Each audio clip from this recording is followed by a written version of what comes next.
welcome to Consultant's Corner. I'm Rebecca Brizi. This is my corner. I am a consultant. By always sitting in the same place, on the same sofa, with the same angle, saying the same intro, I'm at a risk of falling into complacency. The reason I do it is, of course, consistency. And I enjoy doing this so much that it's always fun. I'm not here to just go through the motions. But the more we do the same thing over and over, even if it's something we greatly enjoy, we are all at the risk of falling into complacency, of just working forward with inertia. In your business, even when your people are very happy, when they like working there and they enjoy what they're doing, work can become repetitive. We're humans. We naturally seek the path of least resistance. Inertia can kick in. The business pillar of happy employees is not a once and done. There is a foundation and a plan that you set up to run it, but it is something that then has to be run continuously to keep your employees happy over time, to keep business, atmosphere, ideas, culture fresh. This week's email was about the basics of solving problems in a business, but a lot of those problems happen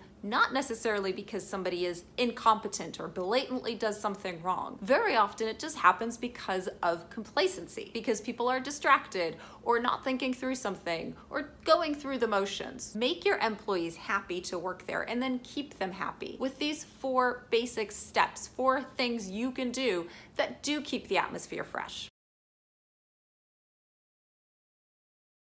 First of all, repeat the mission. Remind people of that mission all the time. Don't let people forget what the mission is and why it's important and that they're on that mission with you. Find ways to have people talk about the mission. And when you talk about it, also use different words now and then. Bring people back to that mission, but with fresh ideas. It's not about repeating a memorized mission statement. It's about continuously acknowledging why your business exists and why everybody is doing what they're doing. Number 2, give people responsibility. Give them something to own, something to be in charge of, something that they have to drive forward and at the end of which they can say, hey, I did that. It is through responsibility that people grow and that people thrive. In fact, very often it's been found that those employees who are the most disconnected really just lack responsibility for something. And if you give them a charge, they can shine too. Make sure that the way in which you are delegating work and distributing work gives people not just tasks to go through, but areas of responsibility. Number 3, be clear about expectations. When you give people responsibility, tell them what you expect them to achieve and be very explicit about that. Don't tell a salesperson, I want 3 new clients this month. You probably don't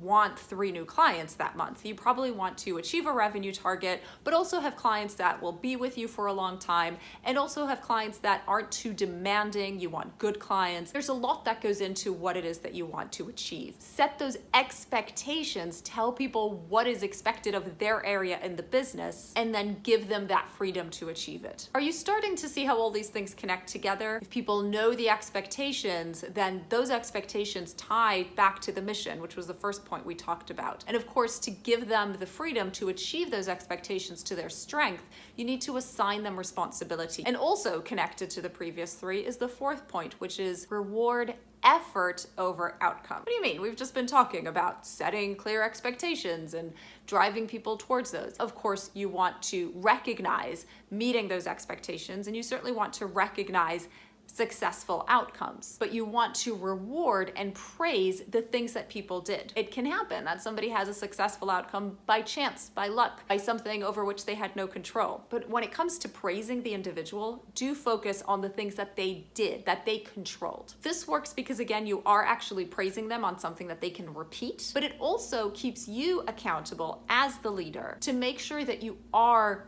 praising and recognizing effort in the same way across your team. So make sure that you are recognizing the things that people control and what they are actually doing in your business. These are fairly simple things that you can do. They're not additional actions you have to take, but rather just speak to how you manage your company and your team in general. Keep the mission front of mind, allow people responsibility for their roles, set clear expectations of what those roles are and how they contribute to the mission, and recognize the work that people are putting into things. These are all ways to keep people thinking about what they're doing, why they're doing it, and what is the best way to do it. And your mission, should you choose to accept it, is to click subscribe on this channel so you never miss a video, or head over to my website and subscribe to my weekly email because that's another way to never miss a video. I'll see you back here for the next one. Bye now.